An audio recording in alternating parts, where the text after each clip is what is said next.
Sometimes listen to the request of the chair. विधानसभाओं का था, लेकिन आज संसद में इस पर चर्चा हो रही है। बहुजन समाज पार्टी की तरफ से मैं अपने मुद्दे को मत को स्पष्ट करना चाहता हूं। हिंदुस्तान की संविधान की भावना के तहत दलितों को, पिछड़ों को और आदिवासी लोगों को आगे करने की बात कही गई है, लेकिन आज बड़ा दुख का विषय है, एक आदिवासी ने जब वहां शपथ ली तो पूरा हिंदुस्तान हो हल्ला मचा रहा है। बोलो,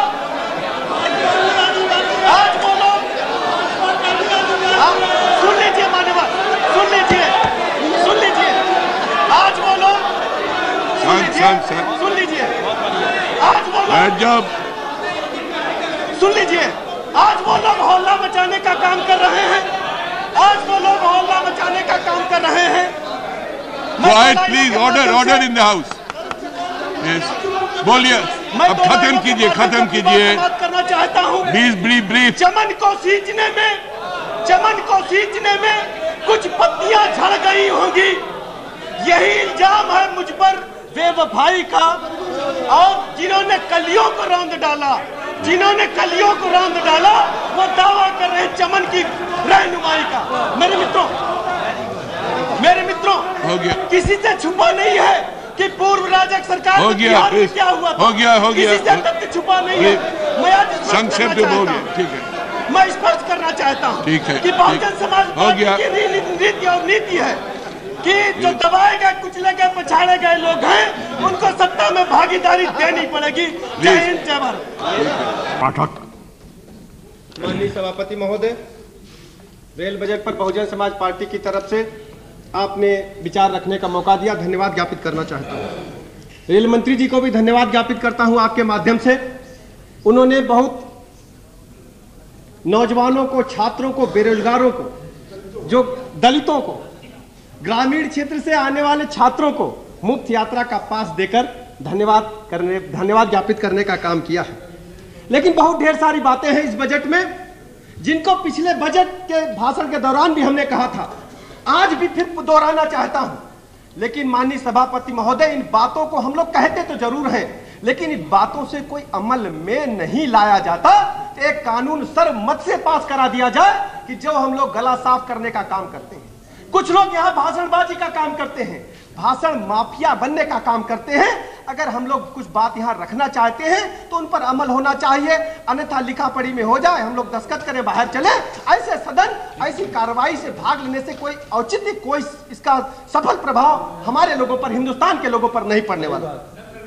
कुछ बातें आपके सामने रखना चाहता हूं जो इस बजट में अगर शामिल की गई, संशोधन किया गया, तो वास्तव में हिंदुस्तान की आम जनता, दबाए गए, कुचले गए, पछाड़े गए लोग, गए बीते लोगों को भी हम सम्मान दे सकेंगे।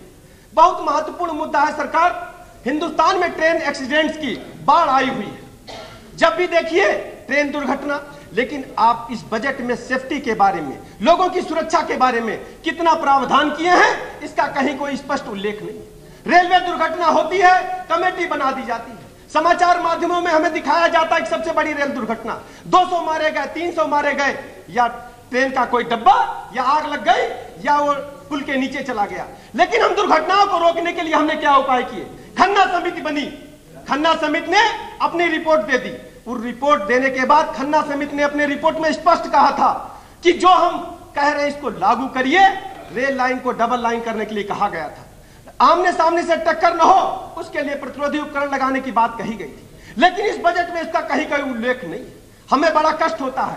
आपके माध्यम से मैं रेल मंत्री से आग्रह करना चाहता हूं कि रेलवे के यात्रियों की सुरक्षा के उपाय हमें प्राथमिक रूप से शामिल करने पड़ेंगे।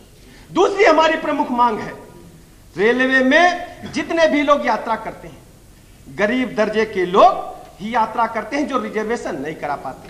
वही लोग अगर रिजर्वेशन की यात्रा करते हैं, जिनके पास न छत है, न कपड़े हैं, न अटैची है, न खाने को है, न पीने को है, उनको पता ही नहीं 1 महीने बाद, 15 दिन बाद मुझे कहां जाना है। अचानक रूप से यात्रा करनी पड़ती है। लेकिन उनके लिए रेलगाड़ी में लगता है 24 डिब्बा सरकार, और 24 में 4 डब्बा या 2 डब्बा जनरल बोगी, बाकी डब्बों में 20-22 डब्बों में कौन लोग बैठते हैं? वो लोग बैठते हैं जो हिंदुस्तान के लोगों का 75% लोगों का खून खींचने का काम करते हैं। सड़क पर रिक्शा चलाने वाला आदमी जब यात्रा करता है मैं भी शामिल हो सकता हूं मैडम, हम इस बात में कतई कष्ट नहीं है, लेकिन हमें उनके बारे में कष्ट होना चाहिए, उनके बारे में सोचना पड़ेगा, हमें अपनी दलगत भावनाओं से हटकर सोचना पड़ेगा, उनके बारे में जिनके वोट पर मैं जीत कर आता हूं। हमारा पक्ष, हम उनके एडवोकेट हैं, हम उनके वकील हैं। हम अगर दबाए गए, कुचले गए, कमजोर वर्ग के लोगों का आवाज इस सदन में मजबूती से नहीं रखेंगे तो हम पर विश्वास कौन करेगा? हमारे वकालतनामे पर हस्ताक्षर कौन करेगा?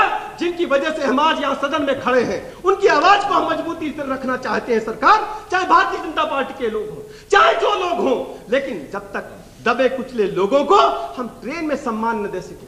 हमने पिछले बजट चर्चा के दौरान कहा था कि रेलगाड़ी के ऊपर बिहार के लोग, पूर्वी उत्तर प्रदेश के लोग छत पर बैठकर यात्रा करते हैं। बजट भाषणों में रिकॉर्ड है, लेकिन माननीय सभापति महोदय, हिंदुस्तान के संविधान में दो तरीके के नियम कानून नहीं चल सकते। हमारे पास अगर पैसा नहीं है, हमारे पास खाने को नहीं है, अच्छे कपड़े नहीं है, तो क्या हम छत पे बैठेंगे? छत पे बैठने पर मजबूर किया जाता। हम माननीय रेल मंत्री से पुनः आग्रह करेंगे, ऐसे यात्रियों के लिए अलग से बोगी लगाएं। कटाई के सीजन में जब गेहूं की कटाई होती है, धान की कटाई होती है, रोपाई होती है, तो हमारे खेतिहर मजदूर रेल छतों पर यात्रा करने के लिए मजबूर होते हैं। उनके लिए रेल के डब्बे के अंदर भी हमें अलग से कोई व्यवस्था करना पड़ेगा। और एक प्रमुख मांग हमारी है, प्रमुख मुद्दा है, हम अगर रेलवे के टिकट खिड़की पर जाते हैं, रिजर्वेशन मांगते हैं, रिजर्वेशन नहीं मिलेगा, रिजर्वेशन फुल।